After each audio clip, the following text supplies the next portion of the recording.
I'm the director of the American University campus here for the U.S. Performing Arts programs, which is here this year we have musical theater, we have acting for the musical theater stage. There's been a change in me, a kind of moving on. Though what I used to be, I still depend upon. Singing for the musical theater stage.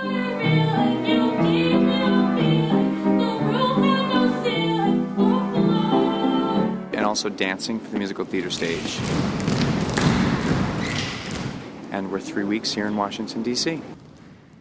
I think for me, teaching the students specifically is all about seeing it through, seeing the evolution of where they go, the journey that they take. Well, that's what I think I love the most about the children, and seeing them actually begin their week at a certain level and ending it at a much better level. However, this particular program gives them the fundamentals, the basics, the techniques involved. We really strip everything down and start from the bottom up. They're not putting a dance combination together until the very end of the week. So, and the same thing would go for the fundamentals of acting, fundamentals of singing. How do you breathe? How do you support?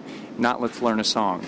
I teach acting, I teach voice, musical theater presentation, how to audition. I throw a lot of things at them at once. How to stand on the stage, how to present yourself, and how to act a song. When you're actually talking to somebody and your words and thoughts actually land on them, they get the story. And I want the singers, the young singers, to really have the experience of being clear in their communication so that they know that they've communicated exactly what they wanted to communicate. It always means much more to me when someone who's not normally a singer sings.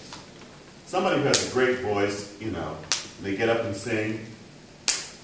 That's nice, it can be great, but it doesn't touch me as much as somebody who's normally not a singer who's singing a song for us. I was brought here to teach vocal techniques. So I'm giving basically a big group voice lesson every day. I have wanted them to take away with them some thoughts about choices they can make that give them more range of expression, physical expression, and emotional expression.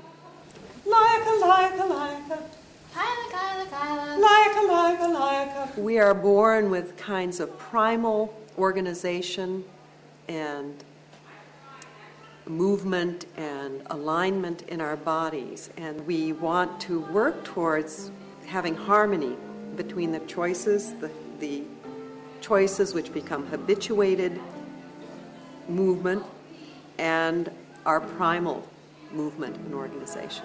I love you very much.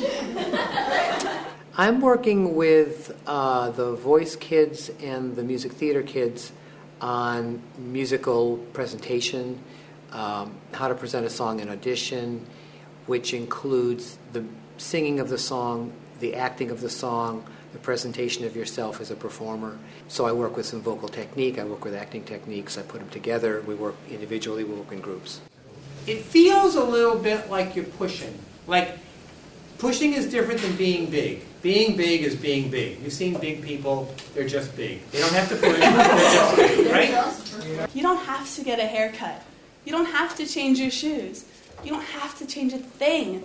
Just no, you don't have to. You don't have to like Duran. You don't have to like Duran. I'm trying not at all to stress any kind of competition between them or comparisons between them, because they'll get plenty of that, and they've already had plenty of that. It's just about where am I? What do I need to work on? Can I take a step in that direction? And I've asked them to trust me so that I define what their next step is while they're here, and to see if they can take that step. In your life as an artist and in your life as a human being, sometimes you're going to be told opposite things. And somewhere along the line, you make your own choice about which way you go.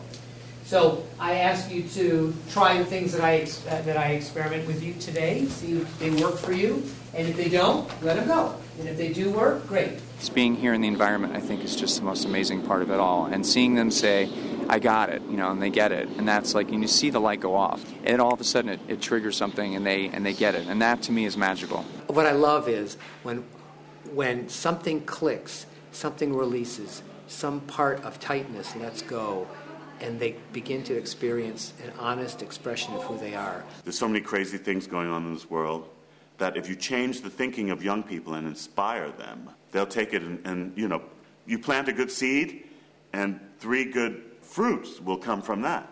And then they plant seeds and it goes on and on. So you change the culture.